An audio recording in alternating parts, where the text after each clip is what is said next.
Get your trash out of my sight. Beatrice slapped the sketchbook from Alia's hands, scattering drawings across the pristine, first-class carpet. Security, remove this brat. The flight attendant loomed over the 17-year-old, threatening to drag her to economy in zip ties.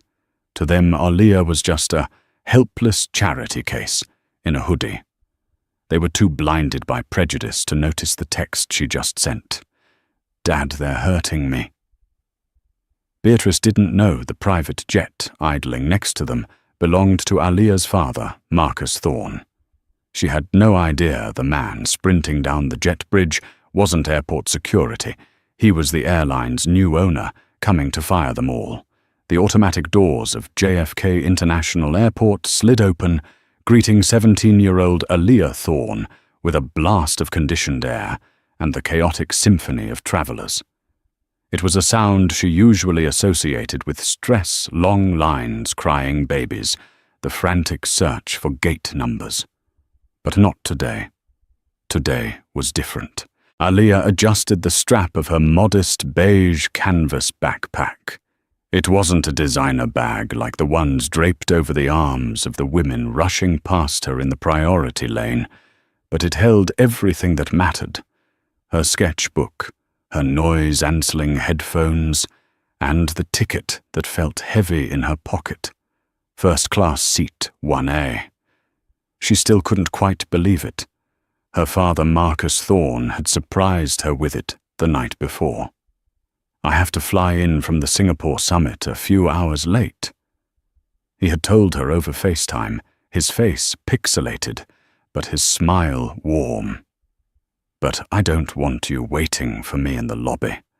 I booked you on the commercial flight ahead of the team first class. Treat yourself to the sparkling cider and draw something beautiful. Okay, I'll meet you in Zurich for the gala. Marcus Thorne wasn't just a businessman. He was a titan of industry, the CEO of Thor Global, a conglomerate that had its hands in everything from sustainable energy to logistics. But despite his billions, he had raised Alia to be humble. They lived quietly. She went to a public high school. She worked a summer job at a library. Most people had no idea that the quiet girl with the braids and the sketchbook was the heirs to an empire. And she liked it that way. Approaching the check-in counter for Aurora Airways, Alia felt a familiar knot of anxiety. She knew how she looked to the world. She was a black teenager, in a hoodie and jeans wearing scuffed Converse. In the glossy high-fashion world of international first-class travel, she was an anomaly. Next, the agent called out without looking up. Alia stepped forward, placing her passport and digital boarding pass on the counter. "Good morning," she said softly. The agent, a woman with tired eyes and a name tag that read Patricia, glanced at Alia, then down at the screen. Her eyebrows shot up. She typed something furiously, then looked at Alia again, her expression shifting from indifference to suspicion. "Ticket for one." Patricia asked, her tone dry. "Yes, Mum. And you're traveling alone?" "Yes. My father is meeting me in Switzerland." Patricia hummed a sound that conveyed zero confidence in Alia's story. She picked up the passport, examining the photo, then the girl, then the photo again. She held it up to the light as if looking for a forgery. "Is there a problem?" Alia asked, her heart beginning to thump against her ribs. "Just standard procedure," Miss Patricia said, though the way she tapped her fingernails on the desk suggested otherwise. After a long, agonizing minute, the computer beeped green. Patricia sighed, seemingly disappointed. "Fine, you're clear. The lounge is to your right, past security."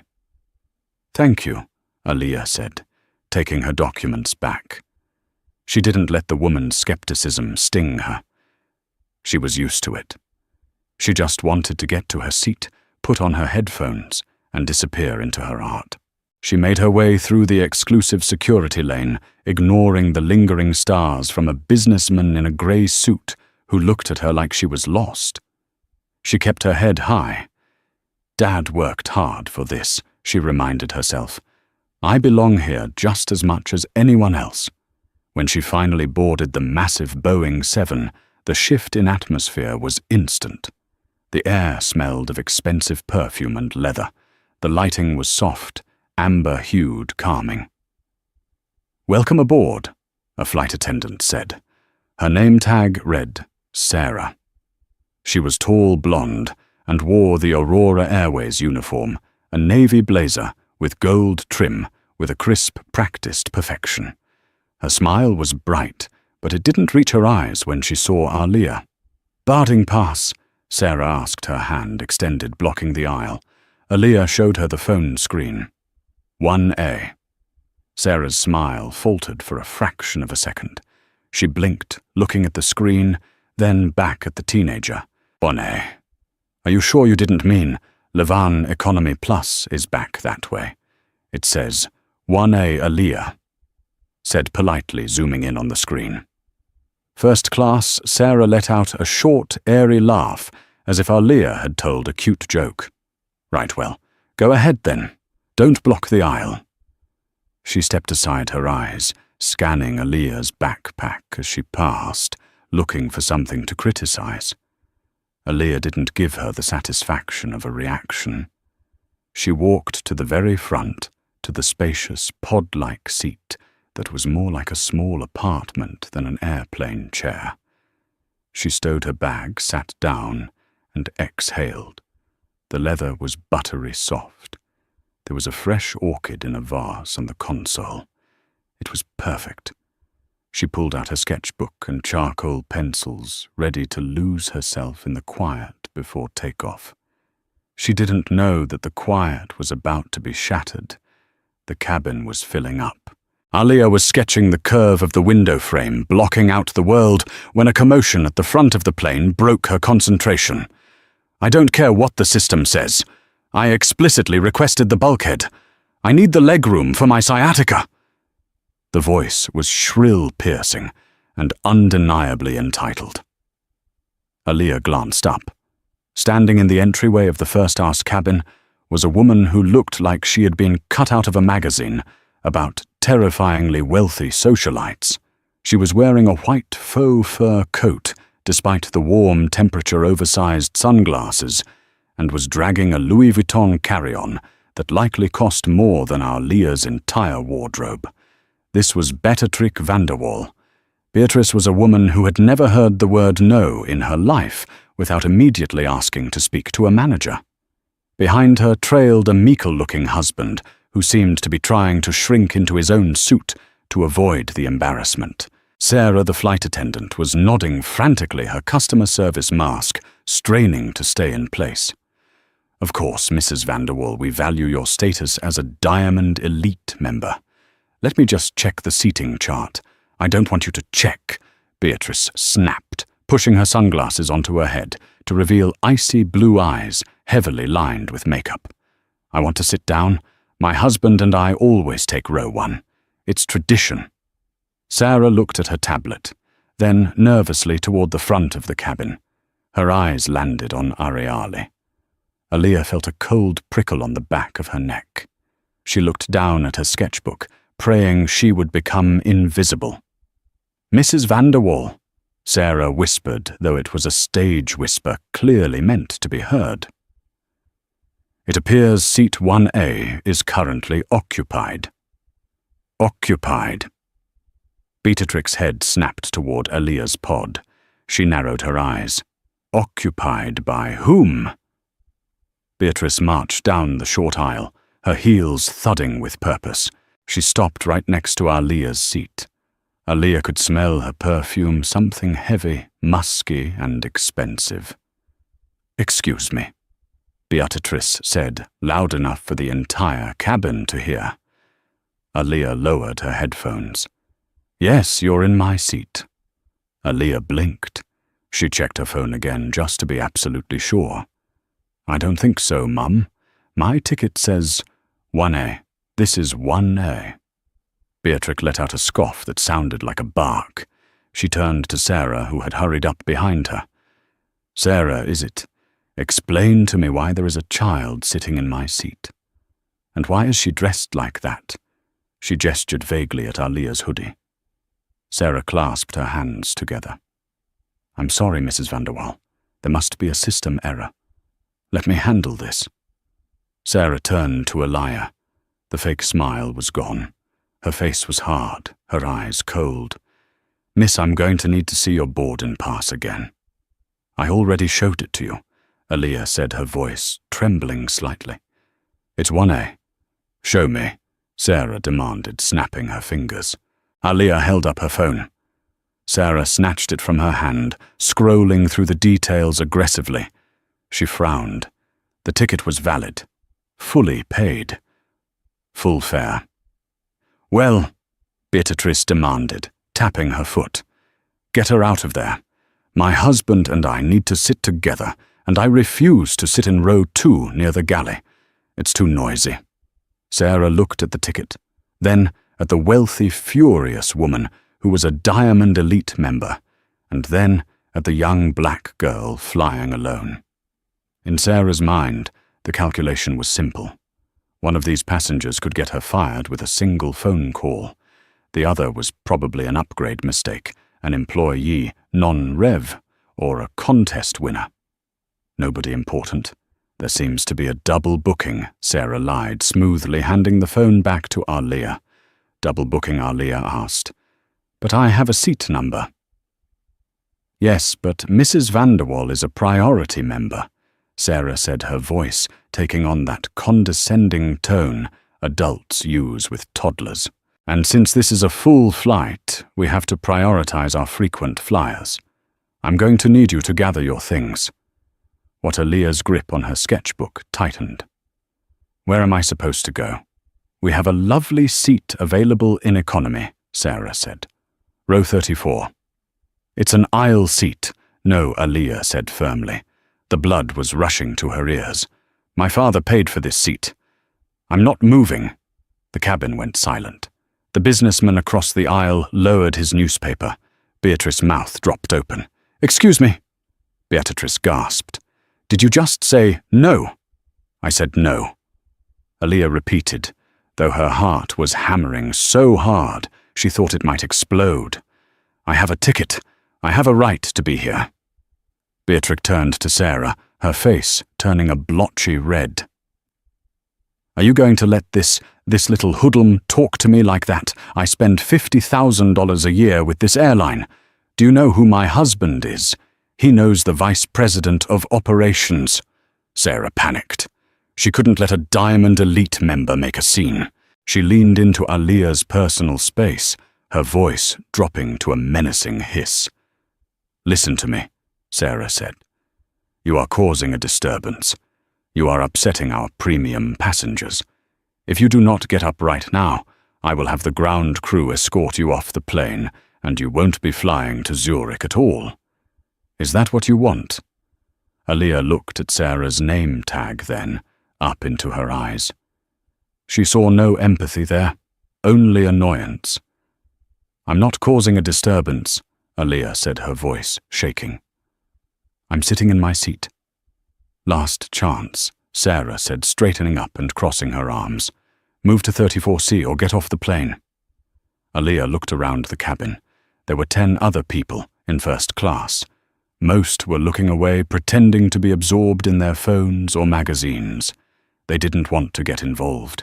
They just wanted the plane to take off, except for one man in 2A, the businessman in the grey suit. He frowned, looking like he wanted to say something.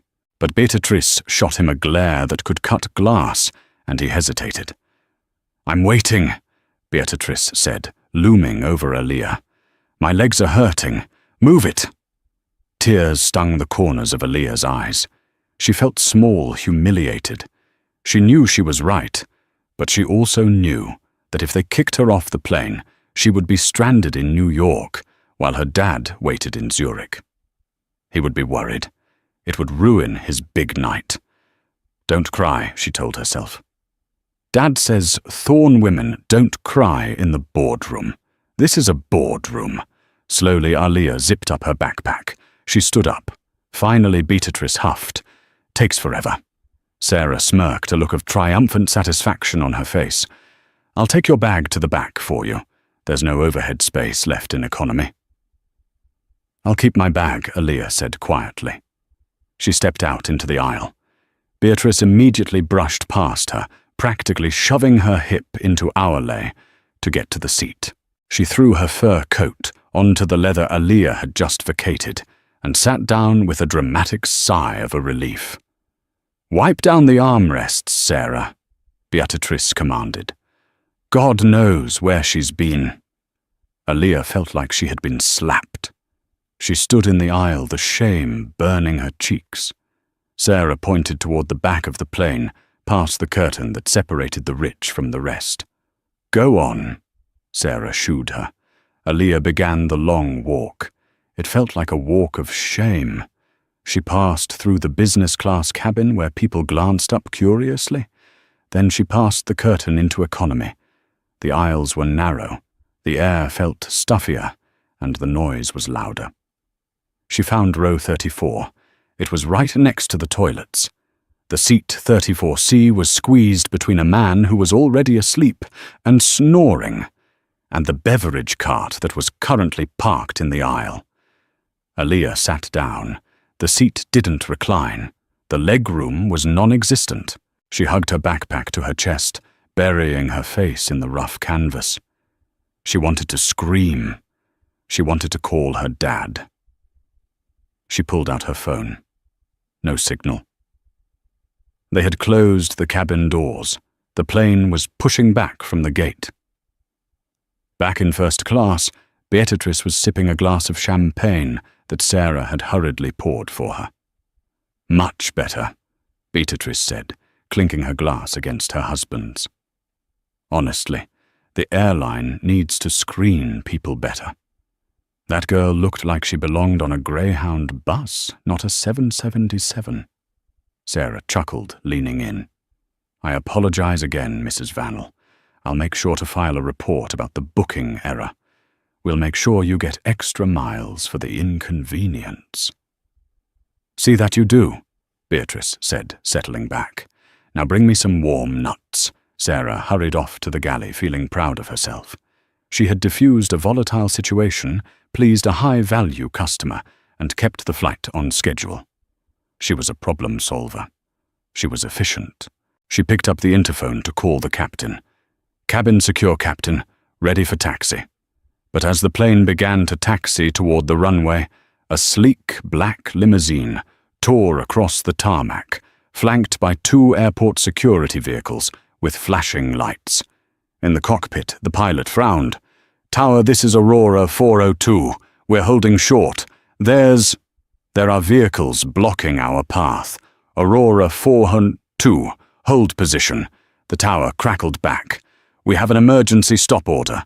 Do not, I repeat, do not take off." In the back of the plane, Aaliyah felt the plane shudder to a halt. The fastened seatbelt sign flickered. A crackle over the PA system. The pilot's voice sounded confused. Ladies and gentlemen, I apologize for the delay.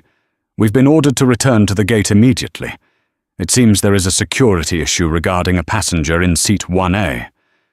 Beatrice rolled her eyes. Oh, great. Probably that girl caused a security threat. I knew she was trouble. Sarah nodded in agreement. "I bet you're right. Don't worry. We'll get her off and be on our way." The plane turned around, but it didn't go back to the commercial terminal. It taxied to a private standoff area where a set of stairs was being wheeled out. The door opened. It wasn't the police who walked in. It was a man in a bespoke Italian suit, 6'3", with broad shoulders and a face that was currently a mask of barely contained fury. He didn't look like a passenger. He looked like a king arriving to an execution. Sarah, standing in the galley, felt her stomach drop. She recognized that face. She had seen it in the orientation videos. She had seen it on the cover of Forbes in the Seat Pocket magazine. It was Marcus Thorne, the owner of the private equity firm that had just bought a 51% controlling stake in Aurora Airways 3 days ago, and he looked ready to burn the plane down. The silence that fell over the Boeing 747 was absolute. It wasn't the quiet of peace. It was the quiet of a predator entering a clearing. The engines had spooled down to a low hum. The air conditioning vents hissed softly, but every human sound had ceased. Sarah, the flight attendant, who had felt so powerful just moments ago, felt a tremor start in her hands. She stood at the front of the galley, clutching a coffee pot she had been about to use, staring at the open cabin door. Marcus Thorne stepped onto the aircraft. He didn't stomp. He didn't yell. He moved with the terrifying silent grace of a sleek black panther. He was wearing a charcoal 3-piece suit that cost more than most people's cars, tailored to perfection, emphasizing the width of his shoulders and the rigid posture of a man who carried empires on his back. Behind him was a man with a shaved head and an earpiece. Elias, his head of personal security, who looked like he could bench press the beverage cart. The captain, a seasoned pilot named Miller, had stepped out of the cockpit, looking bewildered. "Sir," Captain Miller started putting a hand up. "This is a secure aircraft. You can't just—" Marcus didn't even look at him. He simply held up a hand, a single finger extended, and Captain Miller's voice died in his throat. It was a gesture of absolute authority. "My name is Marcus Thorne," he said. His voice was a deep baritone, calm but vibrating with an undercurrent of violence. "I am the CEO of Thorne Global. As of Tuesday, I am the majority shareholder of Aurora Airways." The blood drained from Sarah's face so fast it left her looking like a ghost. She dropped the coffee pot. It shattered on the floor, splashing hot liquid over her pristine shoes. But she didn't flinch. She couldn't feel her feet. Thorne. Every employee had received the email memo 3 days ago. The acquisition was big news. They had been told the new owner was strict, exacting, and valued excellence. They hadn't been told he would be boarding Flight 402 from the tarmac. Mr. Thorne," Sarah stammered, her throat clicking dry. We weren't expecting." Marcus ignored her. He stepped fully into the first-class cabin, his eyes scanning the space like a laser grid. He wasn't looking for the staff. He was looking for one specific face. His eyes landed on seat 1A. Beatrix van der Waal was still sitting there, a flute of champagne halfway to her mouth. She had lowered her sunglasses to get a better look at the handsome intruder. She didn't know who he was, and because she was Beatrix van der Waal, she assumed his arrival was simply an inconvenience to her schedule. Finally, Beatrice drawled, swirling her drink. "Are you with security?" "Good. I want to file a formal complaint about the delay. This is unacceptable. We've been sitting on the tarmac for 20 minutes. Marcus stared at her. His expression didn't change, but the temperature in the room seemed to drop 10 degrees. He looked at the seat he had personally selected for his daughter, because it had the best view of the horizon. He looked at the woman occupying it, a woman draped in fur radiating entitlement. Then he looked at the empty space where his daughter should have been. He turned to Sarah. The movement was slow, deliberate. "Where is she?" Sarah trembled. "So, sir, my daughter," Marcus said, enunciating every syllable. "Aaliyah Thorne, seat 1A. I booked this seat myself. I received a text from her 5 minutes ago, saying she was being harassed. Now I walk on, and I see a stranger in her seat." He took a step closer to Sarah. She backed up until she hit the galley wall. "So I will ask you one time and one time only," Marcus whispered, and the sound was more terrifying than a scream. "Where is my daughter?" Sarah's mouth opened and closed like a fish. She looked frantically at Beatrice, then back at Marcus. The realization of what she had done crashed over her like a tidal wave. The hoodlum she had kicked to the back. The nobody. There was a double booking. Sarah lied, her voice shaking uncontrollably. A conflict with a Diamond Elite member. I don't care about Diamond Elite, Marcus cut her off. I own the diamond mine. Where is she? Sarah pointed a shaking finger toward the back of the plane. Economy, she whispered. Row 34. Marcus's eyes widened slightly. A flash of pure, unadulterated pain crossed his face, followed immediately by a rage so intense that the veins in his neck bulged against his collar. You put my daughter. He paused, taking a breath to control himself. You put Aaliyah Thorne in row 34. He turned to Elias. Hold the plane. Nobody leaves. Nobody moves. Yes, sir, Elias said, stepping in front of the exit door, crossing his arms. Marcus adjusted his cuffs. Lead the way, he said to Sarah. Sus, sir.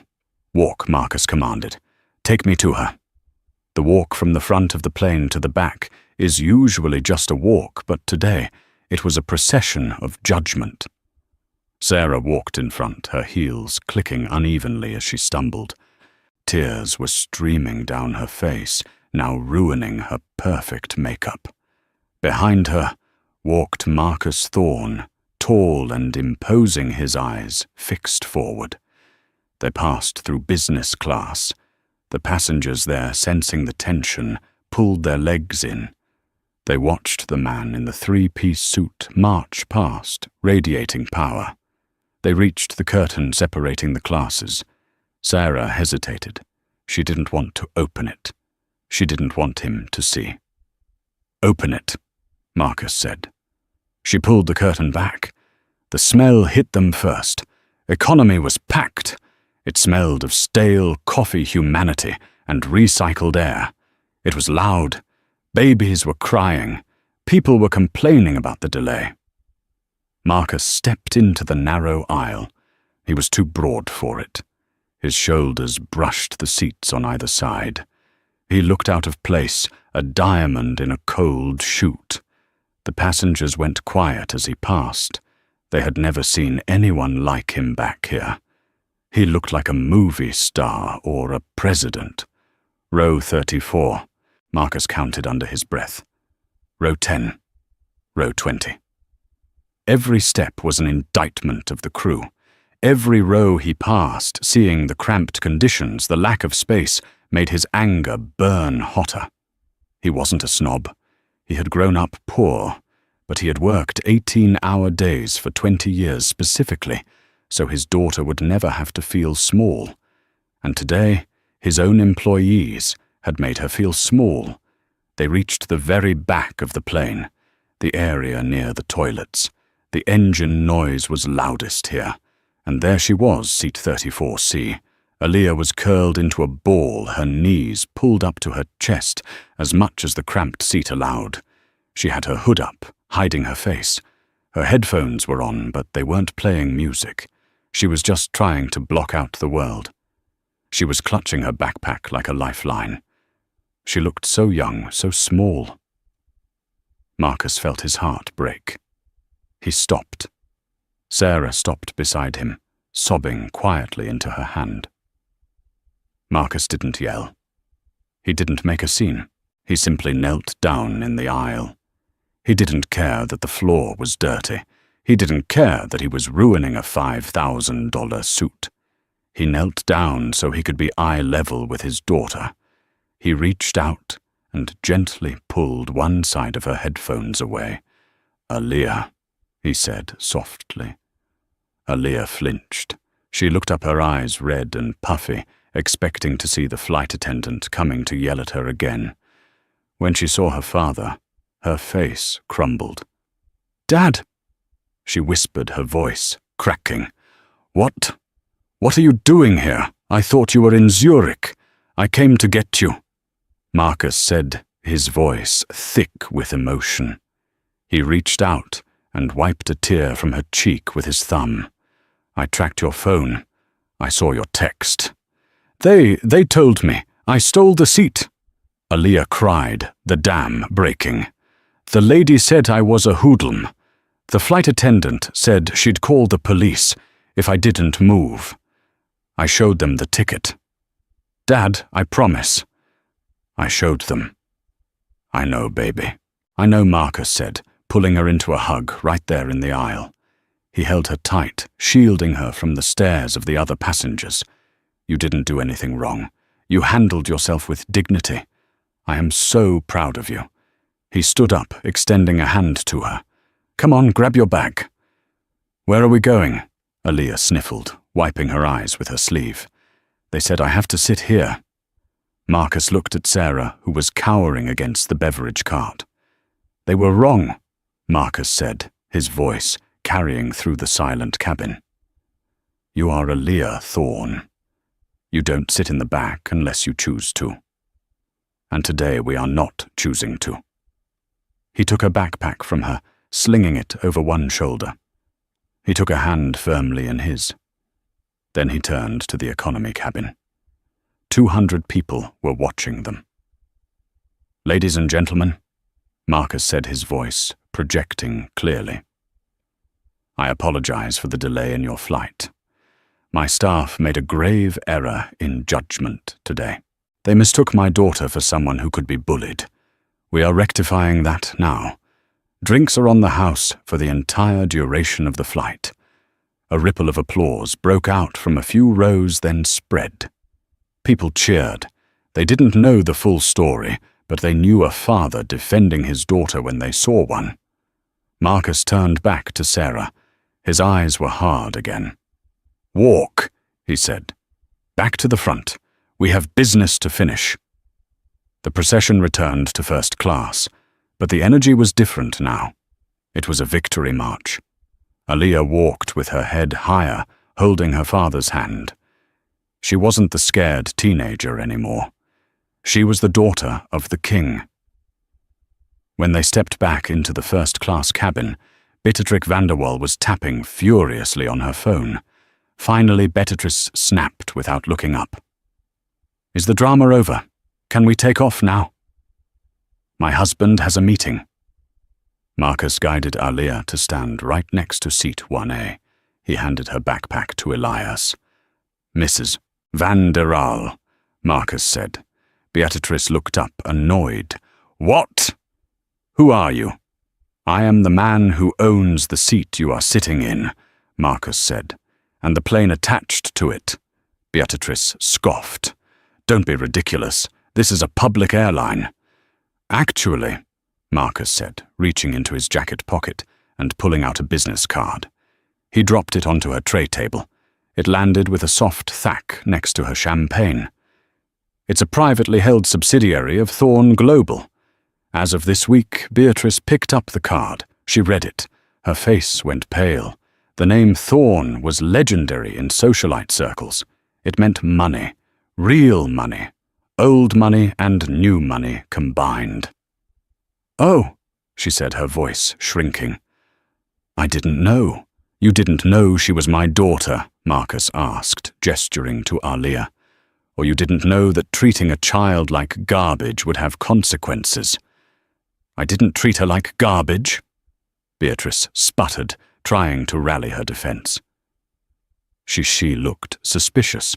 She was wearing a hoodie in first class. I was just concerned for the safety of the flight. She is 17, Marcus said coldly.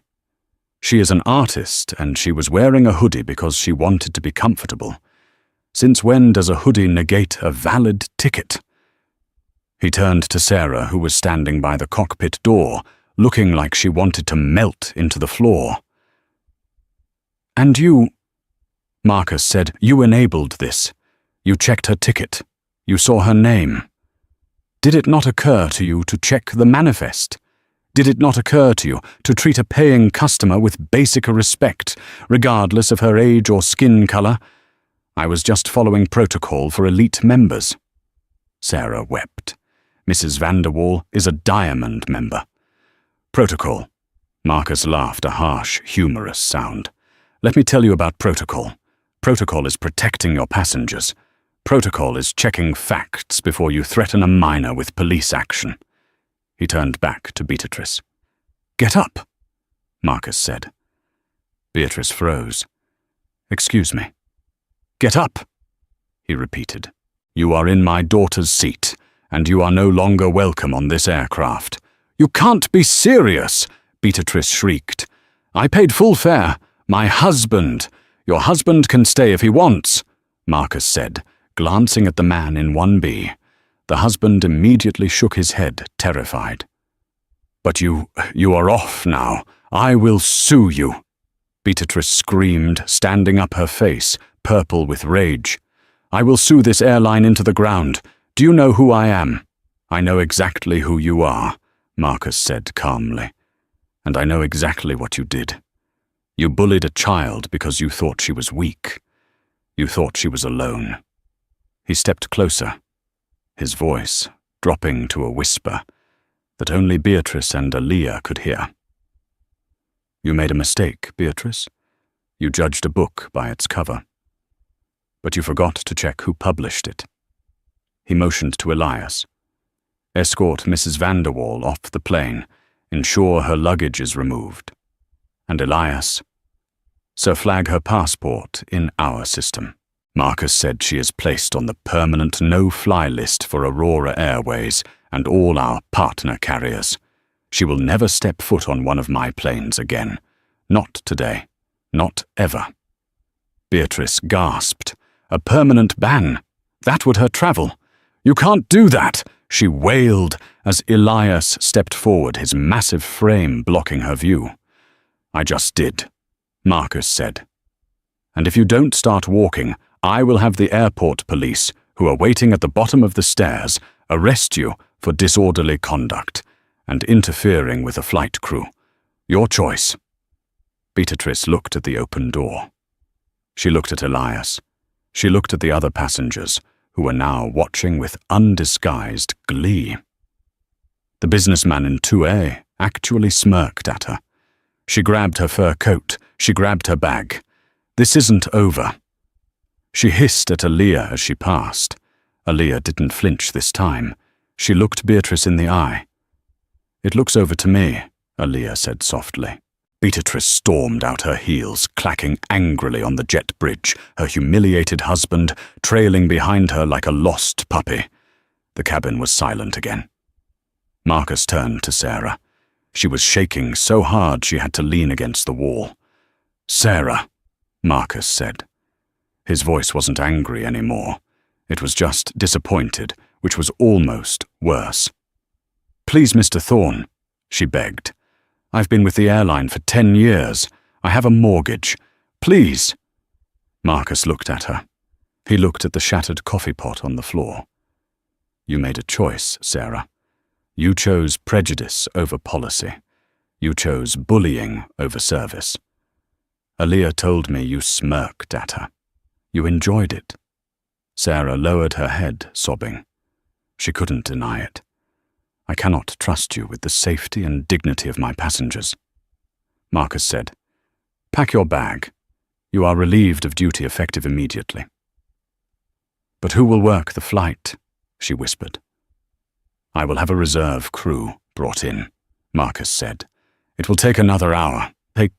But I would rather wait an hour than have you serve my daughter or anyone else ever again." Sarah nodded slowly. She knew it was over. She grabbed her purse from the crew locker. She didn't look at Aaliyah as she walked off the plane. The shame was too heavy.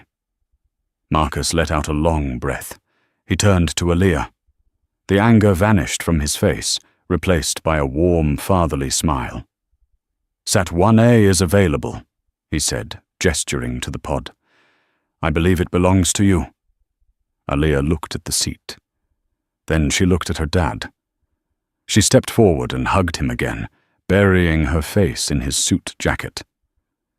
"Thank you, Daddy," she whispered. "Always," he said, kissing the top of her head. "Now sit down. Put your headphones on. I have to go talk to the pilot and get a new crew here. But I'm not leaving. I'm taking the jump seat in the cockpit for the flight to Zurich. You are? Aliyah smiled. I'm not letting you out of my sight until we land, he promised. Aliyah sat down. The leather was still warm, but the bad energy was gone. She put her backpack down. She pulled out her sketchbook. She watched out the window as a police car drove Beatrix van der Waal away from the plane. She watched as Sarah walked across the tarmac. Her shoulders slumped her career over. Aliyah picked up her charcoal pencil. She turned to a fresh page. She didn't draw the horizon. She began to draw a portrait of her father. Standing in the aisle, a giant among men. For the next 50 minutes, while the plane sat on the tarmac, waiting for the replacement crew to be rushed from standby at JFK, the atmosphere inside Flight 402 was one of surreal suspended animation. Aliyah was back in seat 1A. The physical space was identical. The same buttery leather, the same orchid in the vase. But the feeling had changed completely. It no longer felt like a treat. It felt like a fortress she had successfully defended. She didn't open her sketchbook right away. Her hands were still trembling slightly. The adrenaline of the confrontation was fading, replaced by a bone-deep exhaustion. She just stared out the window at the ground crew, loading luggage, watching the heat haze shimmer off the asphalt. A shadow fell across her aisle. It was the man from seat 2A, the businessman in the expensive grey suit who had sat quietly while Beatrice berated her. His name, according to the tag on his briefcase, was Elias Henderson. He looked older now than he had an hour ago, his face drawn with guilt. "Miss Thorne?" he said, his voice quiet. Aliyah turned from the window. "Yes." Henderson shifted uncomfortably, clutching his rolled-up Wall Street Journal like a shield. "I just wanted to apologize." Aliyah frowned slightly. "You didn't do anything." "Exactly," Henderson said, a bitter edge to his voice. "I sat here. I listened to that woman speak to you like you were dirt. I saw the flight attendant abuse her power, and I did nothing. I buried my nose in my newspaper because I didn't want a scene." He looked down at his polished shoes. "I have a daughter about your age. If someone treated her like that, I would want someone to step in. And when your father walked on the way, he handled that. It made me realize what a coward I was being." Aliyah looked at him. She wanted to be angry to tell him that his silence was just as bad as Beatrice's shouting, but she was too tired for anger, and his shame seemed genuine. "It's okay," Aliyah said softly. "It's over now." "It's not okay," Henderson insisted. "But thank you for saying that. You have more grace than anyone else in this cabin, myself included." He nodded once and sat back down, looking miserable. While the first-class cabin stewed in silent reflection, the economy cabin was buzzing. The free drinks Marcus had promised hadn't started yet, but the gossip was intoxicating enough. Everyone had seen the tall man in the suit march to the back. Everyone had heard his proclamation. In row 12, seat F, a 22-year-old college student named Leo leaned back against the window. He was wearing an oversized gaming hoodie and had blue-dyed hair. He held his iPhone carefully below the seatback tray, replaying the video he had just captured. He had started recording the second Beatrix van der Waal's voice had raised in the front cabin. He had caught the entire interaction with Sarah. He had filmed Aliyah's sad walk to the back, and then he had caught the main event. Marcus Thorne boarding the plane, the look on Beatrice's face when the card dropped, the firing of Sarah, the banning. It was cinematic gold. Leo's thumbs flew across the screen. He opened TikTok. He uploaded the 3-minute clip. He added the caption. "Trout CEO Dad shuts down. Brush Karen on Aurora flight. Karma is swift. A Lee horn. Your justice served." He hit post within seconds. As the likes started rolling in, then the comments, then the shares. Up in the cockpit, Marcus Thorne sat in the jump seat behind Captain Miller, and the first officer, a young man named Davis. The mood up here was tense, but professional. Replacement cabin crew just pulled up to the jet bridge. Mr. Thorne, Captain Miller, reported, tapping his headset. "We should be ready to push back in 15 minutes. We'll be arriving in Zurich about 90 minutes late." "The time isn't a concern," Captain Marcus said, his voice calm over the cockpit noise. "Ensuring this airline understands its new operational standards is the concern." Captain Miller cleared his throat. "Sir, if I may speak freely, go ahead." "Mrs. Vanderwall, her husband's company contracts dozens of international flights with us every month. And Sarah, the flight attendant, she was a senior union rep. This is going to be a logistical nightmare on the ground." Marcus unbuckled his seatbelt and stood up in the cramped space to stretch his legs. He looked out the windshield at the vast expanse of the airport. "Captain, I didn't buy Aurora Airways because I needed the money. I bought it because I needed the logistics for Thor Global's supply chain. This passenger side of the business is a luxury, and if it's going to run, it's going to run with integrity. If Mr. Vanderal wants to pull his contracts, let him. We'll fill the seats with people who know how to behave." And as for the union, Marcus's eyes hardened. The union exists to protect workers from unfair labor practices. It does not exist to protect bigots from the consequences of their own actions. "Sarah is gone. If they want to fight me on it, my legal team needs the practice." The cockpit door opened. A new flight attendant, a woman in her 40s named Maria, with kind eyes and a terrified expression, peered in. "Cabin is secure, Captain. Mr. the Thorne, we are ready for departure." Marcus nodded at her. "Thank you, Maria. I trust this flight will be smoother than the start." "Yes, sir. Absolutely, sir," she stammered, quickly closing the door. The plane finally pushed back. The engines roared to life, a deeper, more powerful sound than before. As the plane accelerated down the runway, Aliyah felt the G-force press her back into seat 1. She watched the tarmac blur into grey streaks. As the nose lifted and the wheels left the ground, she felt a profound sense of release. They were in the air. They were untouchable. Down below, however, the world was just beginning to catch fire. While Flight 402 found its rhythm at 35,000 F cruising silently over the Atlantic, Beatrix Vanderwall was experiencing a rapid, turbulent descent into a personal hell right in the middle of JFK's Terminal 4. Elias had handed them over to Port Authority police, who, finding no physical violence to charge them with, had simply escorted the couple to the public landside terminal. They were dumped unceremoniously near baggage claim Carousel 3, surrounded by their pooled luggage. Beatrice sat on a hard plastic chair, her white faux fur coat gathered around her like armor. She was vibrating with indignation. "Can you believe the nerve?" She seethed aggressively, reapplying her lipstick to hide the tremor in her lip. "That man thinks he can treat me like this. I am a Diamond Elite member. Richard, call your friend at the airline. Get that little stewardess reinstated, and get this. This Thorne man sued for breach of contract." Richard didn't answer. He was standing 10 feet away, staring at his iPhone. His face was the color of old ash. "Richard," Beatrice snapped. "Are you deaf?" I said. "Call the VP of Operations. He's gone." "Beatrice." Richard said, his voice flat and dead. "What do you mean? Gone? Is he on vacation?" "Fired," Richard said, finally looking up. His eyes were wide with the terror she had never seen before.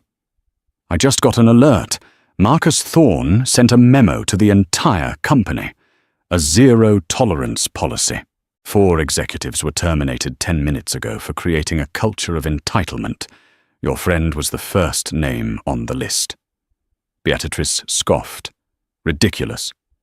We'll sue. With what reputation? Richard turned his phone screen toward her. It was tick-tock. The video was looping. It showed Beatrice looming over Aaliyah, sneering about the hoodie. It showed the moment Marcus Thorne dropped the card. It showed her humiliation. It has 6 million views, B. Richard whispered. It's been online for an hour. Airline Karen is the #1 trend globally. So what? Beatrice waved a hand dismissively. Let the peasants talk. Richard's phone buzzed. He looked at the notification, and his knees seemed to buckle. He grabbed the handle of his suitcase to steady himself. That was the board of directors, Richard said, his voice trembling. They're invoking the morality clause in my contract. They're removing me as CEO effective immediately. Our stock dropped 4% since the video identified us. Beatrice froze. They can't do that. They just did.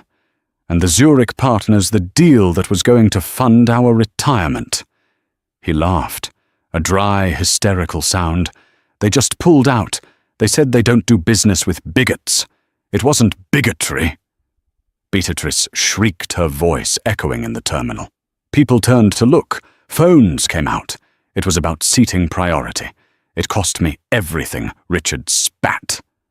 He straightened up, looking at his wife of 20 years, as if she were a stranger. My career, my reputation, my retirement, all because you couldn't stand sitting near a teenager in a hoodie.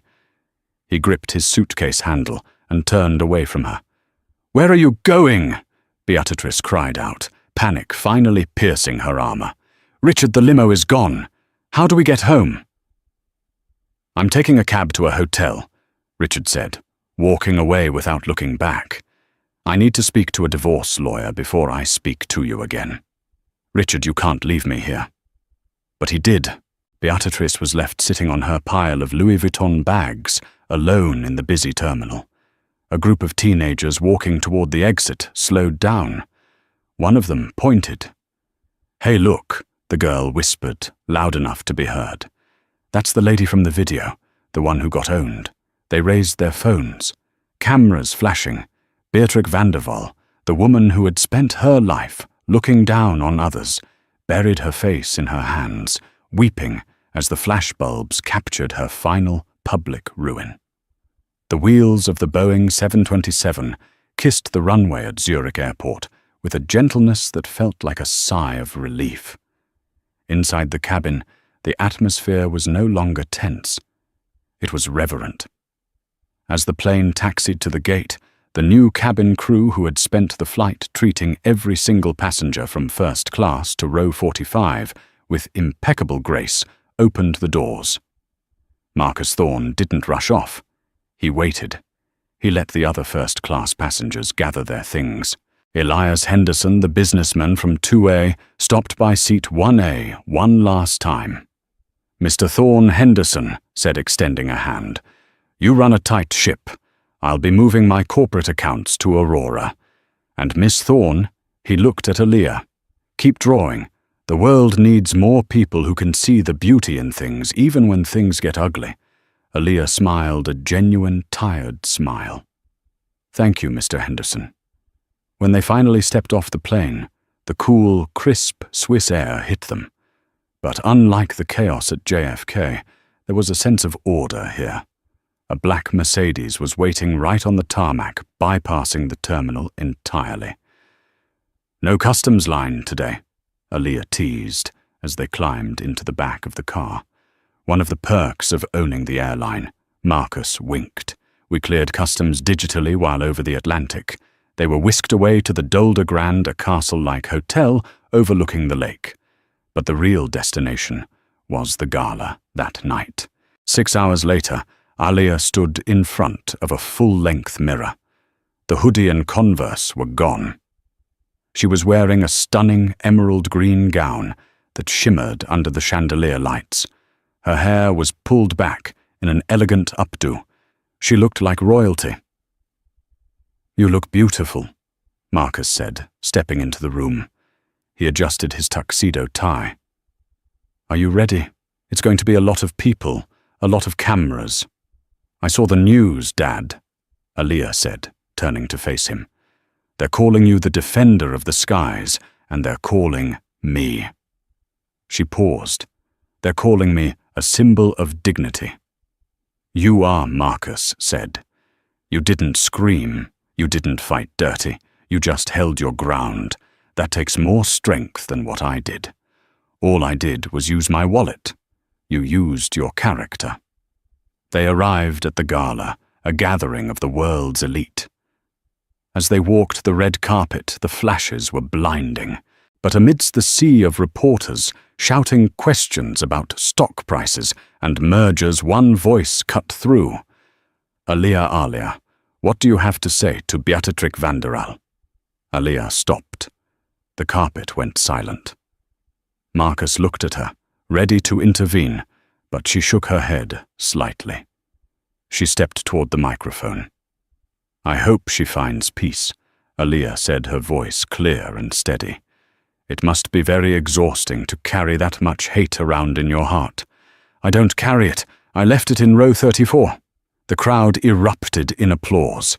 It was the sound of a reputation being cemented, not just as a billionaire's daughter, but as a woman of substance. Months later, the ripple effects were still being felt. Aurora Airways underwent a complete rebranding with a new motto, respect at every altitude. The training program was overhauled with Marcus personally overseeing the curriculum. Sarah, the former flight attendant, never flew again. She found work as a receptionist at a dental office in New Jersey, where she spent her lunch breaks deleting hateful comments from her old social media accounts. She had learned the hard way that in the age of the internet, character is the only currency that matters. As for Beatrice, she vanished from high society. The divorce was messy and public. Stripped of her husband's money and her social standing, she was last seen moving into a small condo in Florida, far away from the private jets and galas she used to think were her birthright. But the most lasting image of that day wasn't the viral video or the headlines. It was hanging in Marcus Thorne's private office in Manhattan. It was a charcoal sketch framed in simple black wood. It showed the interior of a plain cabin. In the foreground, a girl sat with her head high. Behind her, a man stood like a guardian. And in the background, out the window, a storm was breaking, revealing a sliver of bright, unyielding sunlight. At the bottom, signed in small, neat script, were the words, "Seat 1 reserved for those who know their worth." Wow, talk about a satisfying ending. I think we can all agree that Aaliyah handled that with more class than most adults would have, and Marcus Thorne is officially the dad of the year. It just goes to show that money might buy you a first-class ticket, but it can't buy you class, and it certainly can't save you from karma when you mess with the wrong person. What would you have done if you were in Aaliyah's shoes? Would you have moved to the back, or would you have stood your ground? And do you think Beatrix's punishment was too harsh? Or did she get exactly what she deserved? Let me know your thoughts in the comments below. If you enjoyed this story of justice served, please hit that like button. It really helps the channel grow. And don't forget to subscribe and ring the notification bell so you never miss a new story. We post new drama every single day. Thanks for watching, and I'll see you in the next.